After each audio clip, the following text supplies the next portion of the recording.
बात करेंगे एक जमीन और दो रजिस्ट्री। नमस्कार दोस्तों, आज मैं आपके सामने जिस प्रकार का टॉपिक लाया हूं, ये एक ऐसा मुद्दा है जो हर जमीन मालिक और उसके किसान की नींद यानी हराम कर देता है। जी हाँ, बात कर रहे हैं कि एक ही जमीन की दो रजिस्ट्री और उस पर ये सवाल है यानी कि असली मालिक कौन है। तो चलिए आज मैं इस वीडियो के अंदर आपको विस्तार से बता देता हूं कि एक जमीन की दो रजिस्ट्री कैसे होती हैं। सबसे पहले जान लेना जरूरी है कि रजिस्ट्री क्या होती है। दोस्तों, अगर आप लोग पहली बार इस YouTube चैनल पर आए हैं तो कृपया चैनल को सब्सक्राइब जरूर कर ले। और हाँ, वीडियोस के अंदर आपको मेरा व्हाट्सएप नंबर मिल जाएगा, उस पर आप मुझे SMS कर सकते हैं।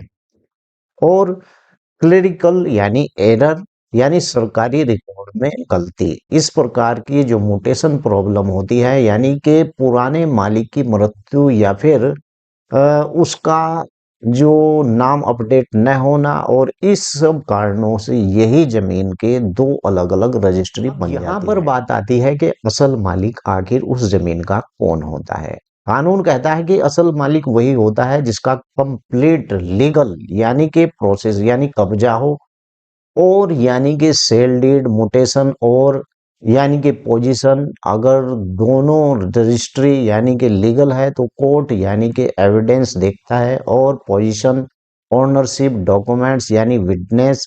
और इस प्रकार से जमीन पर कब्जा जो व्यक्ति रखता है यानी कि लीगल डॉक्यूमेंट्स यानी उसके पास रेडी हैं, वही प्राथमिकता में आता है। यानी कि अगर किसी व्यक्ति के नाम पर सेल डीड हो, दूसरा खतौनी में उसका नाम हो, और उसका यानी कि दाखिल खारिज भी उसके नाम से हुआ है, तो ऐसे मामले को देखते हुए असल मालिक उस भूमि का वही होता है जिसका पहले से नाम चला हुआ है। लेकिन यहाँ पर आपको सावधानी बरतनी चाहिए, लेकिन साथ साथ मैं इस वीडियो के अंदर आपको उसका समाधान भी बता देता हूँ। याद रखिए कि केवल रजिस्ट्री पर भरोसा बिल्कुल भी मत कीजिए। मान लीजिए कि आपको किसी ने रजिस्ट्री की है तो आपको उस पर बिल्कुल भी भरोसा नहीं करना चाहिए। सेल डीड मोटेशन या जमाबंदी भी चेक करना बहुत जरूरी होता है, और जमीन के पुराने रिकॉर्ड पूरी यानी हिस्ट्री आपको देख लेनी चाहिए।